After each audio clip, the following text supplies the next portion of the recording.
Hi Signets, it's BB. Welcome back to my channel, Pure Red Velvet. I talk about tarot, I talk about life, pop culture. Sometimes I vlog, whatever. I live in LA, so you might be interested in that, you might not.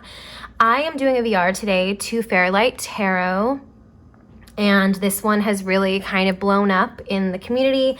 It is the Beloved Monsters decks. And I know I'm a little bit late, but I'm really a little bit late for everything except for my birth, which I was probably a month early to. My mom went into labor. It was 1986, so they were like, too early. I think it was 36 weeks. And they sent her home, put her on pills, stopped the labor, and then she came back a week later at 37 weeks, and I was born, and I had the world's biggest cone head because I was sitting in the birth canal too long. Did you ask for that story? No. But there you have it. I was raring to go. I've just been a little late on the uptake when it comes to VRs and videos and such. So this is fun, though. I think I picked some good ones. I was hesitant to do this VR because I wasn't sure if I had good decks as response to this, but I think I'm happy with what I've chosen. So each prompt is a different monster from pop culture, and there's a little description to go with it. You know the drill. You've seen all the other videos. This is probably the last one you're gonna watch. So the first one is Frankenstein, and I chose the Tapestry Tarot. Mine didn't come with a box, so I keep it in a bag, which is kind of rare for me. It's by Yvonne G. Jensen. Oh, I guess I should tell you what the prompt says. The Frankenstein deck is a collage deck that's misunderstood with a heart of gold. And I feel like the Tapestry Tarot is misunderstood. I'm gonna read a little bit of this title card. The wisdom of the Egyptian goddess Hathor is presented by Yvonne G. Jensen in a stunning series of 80 hand-woven tapestries. Hathor is the patron of women, love, and pleasure. She personifies the power of nature, bringing forth, rearing, and destroying all things. She is also the great nourisher and foreteller of the future. The center of the cult of Hathor in ancient times was Dendera, a town about 40 miles north of Thebes. The Hathor temple contained many secrets rediscovered and interpreted by Jensen in the Tapestry Tarot. Okay, so I don't know if you would consider this like a traditional collage deck, but I would, on the basis that it's kind of like an analog collage, right? Are we focused? Yeah, okay. Yeah, it's like an analog collage. So she did these are photos of tapestries she put together.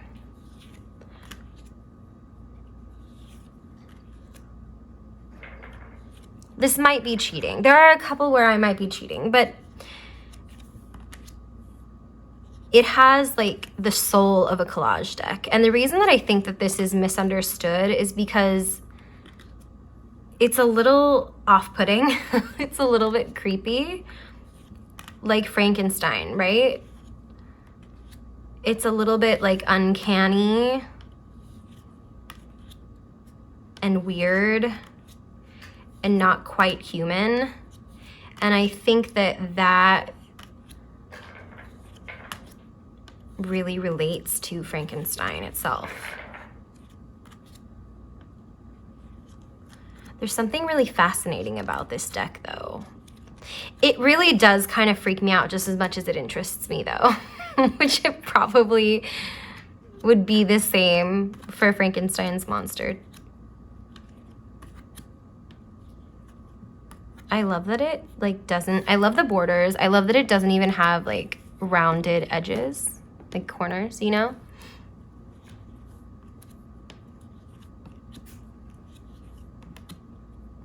Like the Dolls of Nightmares, like, whoa, what?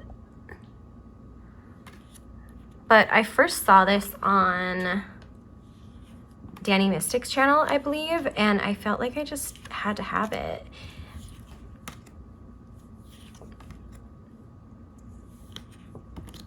Very weird, very interesting, very cool. So that's my Frankenstein deck, the Tapestry Tarot. The next deck is the Dracula, a sensual and sophisticated deck. So, excuse my reach, I chose the Love Oracle of Eden. This is kind of the definition of sensual and sophisticated. I think kind of every person in this deck could be a vampire, you know? I mean, the sophistication is obvious. I don't really need to explain that to you. And I think that the sensuality is obvious as well. Relating that to vampires when this feels like such a light deck rather than a shadow deck, excuse me, I think that this really calls into the energy of the seduction and romance of a vampire, and how you don't see kind of the monster underneath until they've used this, like their natural beauty and talents to like kind of capture you in their grasp and their energy, right?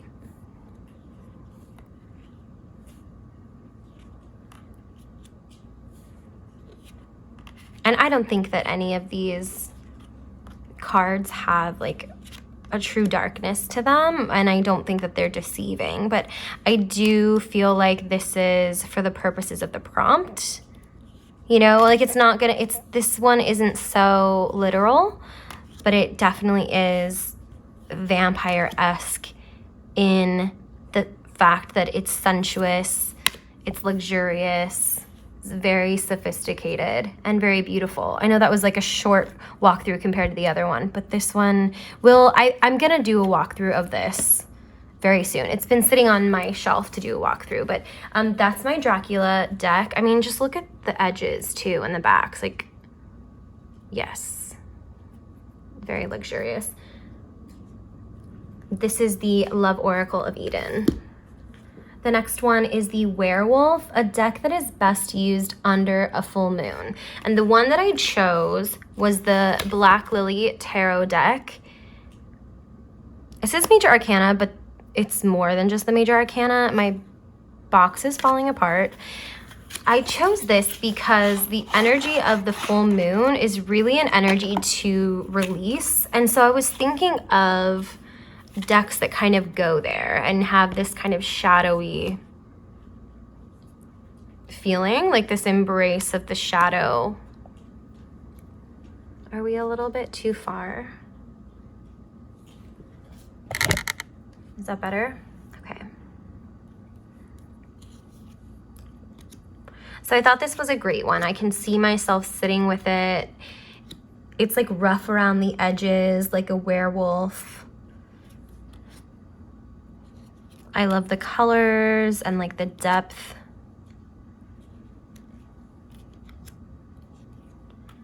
It feels a little bit witchy, a little bit grungy. A lot of the clothing, I know there's like a lot of nudity in this, but like even the clothing feels kind of vintage, like this vintage girdle, this vintage bra.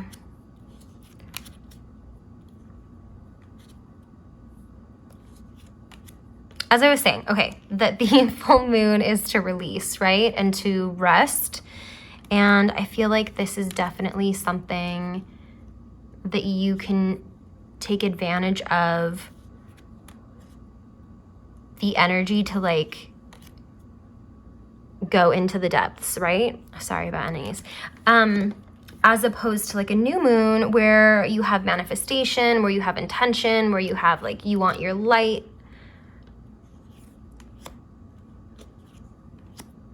You want like hope. And I think that releasing, you know, darkness or like processing darkness, that is a really hopeful act, you know? It's just a different necessary step in the process. You know, like the full moon is just as necessary and important and comes around just as like consistently and reliably as the new moon. So this is the Black Lily Tarot, and it is my werewolf deck. The next prompt is the Grim Reaper, a deck that feels final and unmovable. And this one I did take very literally because, I mean, how can you get more final than the Gothic Tarot? This is a major arcana deck. Yet another one with spiky borders. I'm sorry, with spiky edges. And I mean, come on, the immovability of stone, of sculpture, statues, the finality of death. Oh, here's the title card.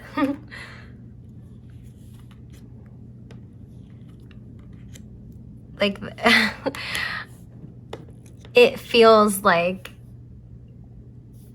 this is the final word, right? This is what's happening. Get with it or get out kind of thing.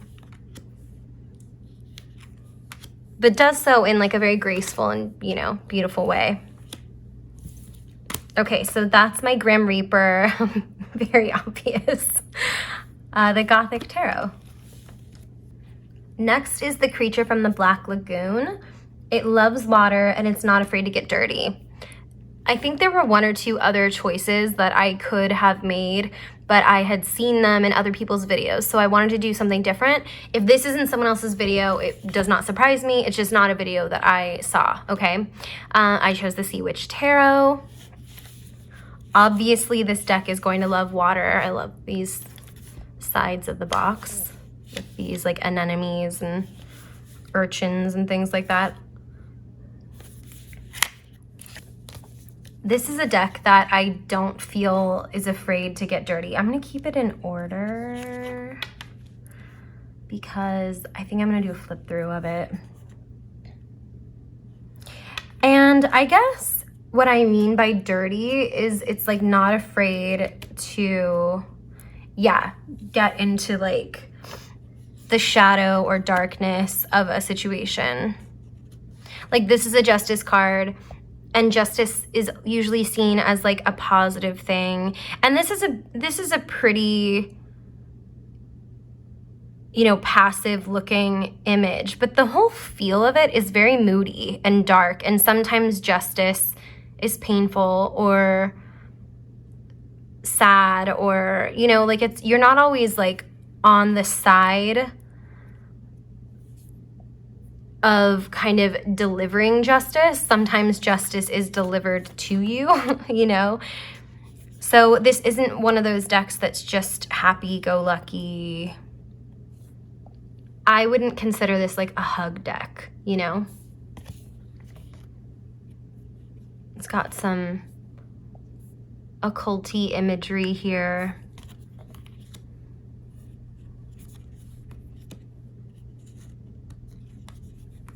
I love this deck. I got this just recently. I'm sorry if this is not focusing. And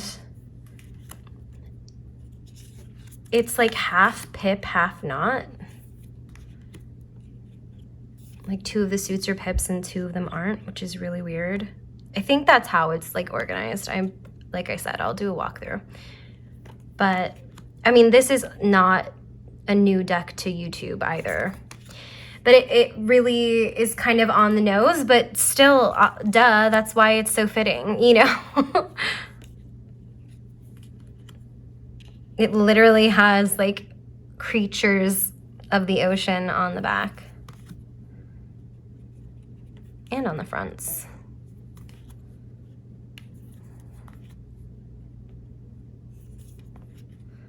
I don't know what the deal is with like the animals in the sword suit. That's interesting to me. Where do we go? Oh, we have some court cards.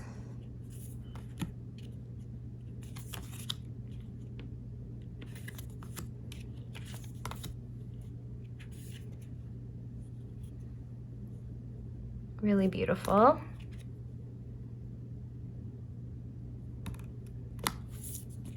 And definitely a deck that I feel like could get, you know, down and dirty with me.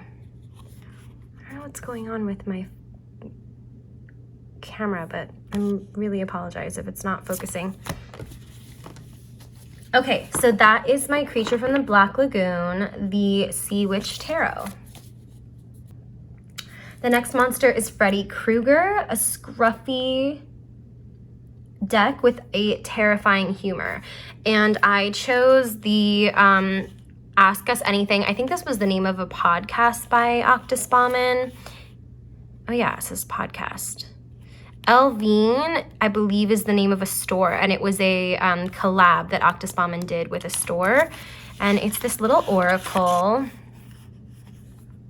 Everyone calls it the Elvine or the Elvine. I don't know. I feel like it's... Oh, here we go. Magical Super Oracle cards. Okay. Obviously, this is scruffy in the sense that, like, the... I'm going to see if I can fix my camera. Hold on. Okay, as I was saying, it's scruffy in the sense that, like, the illustration is, like, very organic and, like, it's shaded with all these little pointillism kind of dots. Feels kind of scruffy. It's also very in your face and, like, has a sense of humor, like this prompt says, but, like, at your expense half the time. Okay, let's see if I can... Are these all turned around? No, okay. Let's see if I can illustrate.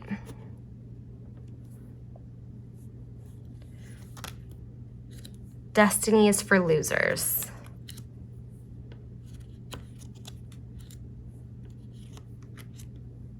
Hide your true feelings. Like, what kind of oracle tells you to do that? Or it might, you know, be tongue-in-cheek. Like, ooh, hiding your true feelings. Like, is that a good idea? Kill your ego. Don't build your house on sandy land. Don't waste your time waiting.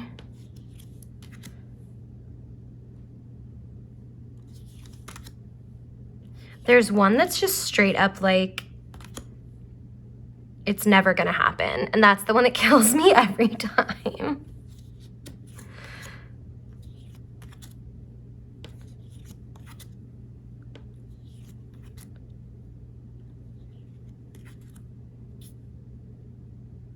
Sorry, I'm being quiet because I'm reading these, but you get the idea, right? Like, this is firstly kind of scary. Like, this is kind of a scary monster girl deck, so it fits in with Freddy Krueger. And then it, like, makes you face yourself in a way that is, like, maybe silly or funny, but, like, where we are going, we don't need eyes, you know? Just an oh no. Like, nightmares are dreams too. Literally Nightmare on Elm Street. This is perfect. Okay, anyway, never forgive. Don't kiss knives. You see where I'm going here? Freddy Krueger all the way.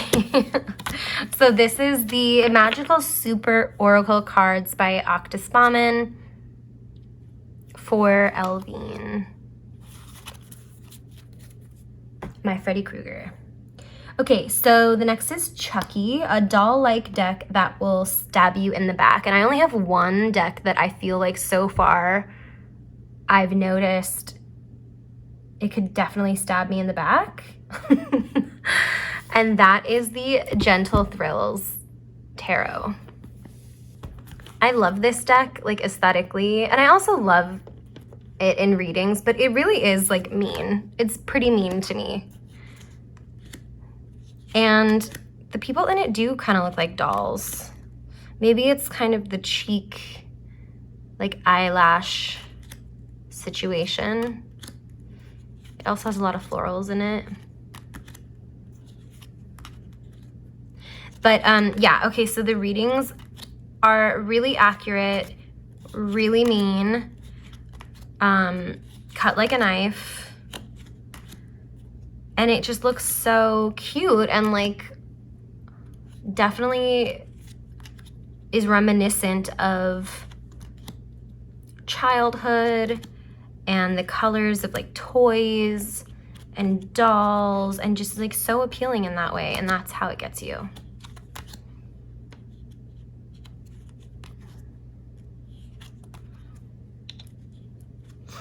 It is really, really cute, but it's truthful to a fault. It will not spare your feelings, like, at all, ever. Doesn't care. This is not the deck to use if you're feeling the slightest bit sensitive, or you're worried about like what type of answer or outcome you're gonna get from a reading, you know? So this is my Chucky deck, the Gentle Thrills Tarot. The next prompt is the Zombie deck, an airy deck hungry for brains. And this one was kind of intuitive for me. It was the Da Vinci Enigma Tarot. I see this as a very airy and intellectual deck. You know, very like scientific, philosophical, very artsy. I feel like it fits in really well for the zombie deck. You can't use this and turn your brain off. Like I think I've talked about the deck in this way before, but like it really forces or like challenges you to use your intellect, use your reasoning, use some sort of like analysis when it comes to the imagery and even the keywords like these. It has an amazing guidebook too. And then it's kind of cool too because it's almost ghostly, you know, because it's just the nature of the sketches and like the condition that they were preserved in, that they were found in. I just feel like this is such a brainy, airy, beautiful deck. And that's my zombie deck, the Da Vinci Enigma. The second to last deck is the Pennywise. It is a deceivingly whimsical but intense deck. And I chose the very beautifully whimsical literary tarot, but just as it is whimsical, it is dark and intense. A lot of these stories and books that each of the cards are based on have, you know, horror themes or tragedy themes, have a lot of drama in them. And so, you know, they're really inviting beautiful gilding and like the really interesting and fun illustration style is kind of deceptive because a lot of these are, you know, tales of woe and hardship and loss and lessons. Got some goth lit in there. And there's, you know, a lot of intensity and energy to this deck. It like lures you in, just like a vampire deck, right? Pennywise lures you in and then reveals himself. You draw a card, you think it's all good, and then you realize you're learning this hard lesson. Short and sweet, that's my Pennywise deck. The Literary Tarot. And lastly, we have the Mummy deck, which is a deck covered in many layers. And I chose the Aquamarine Collage deck. And I mean, I guess you could call it layered because it's collage, but I feel like there's so much information in this deck, and it's like generational, it's societal, you've got pop culture in there.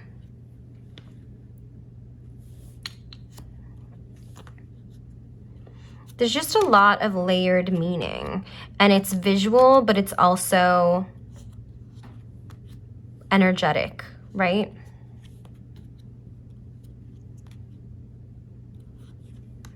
I feel like there's a lot to unwind. This deck is so good. I wish it was like a little bit bigger. I don't know why. I get just lost in it.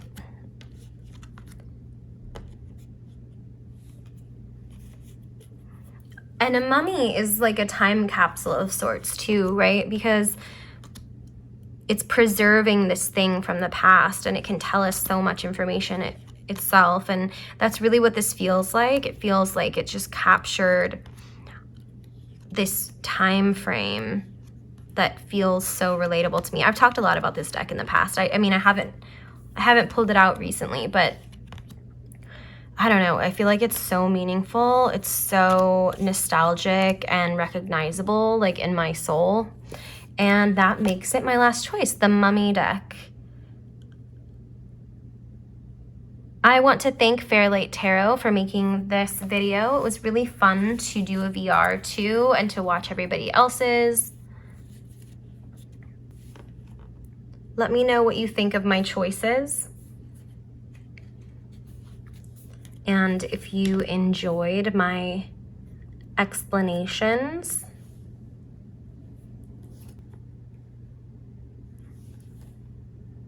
please like and subscribe if you so wish. Thanks for being here. Thanks for being curious. Thanks for being my friend. And my mom's coming. I gotta go.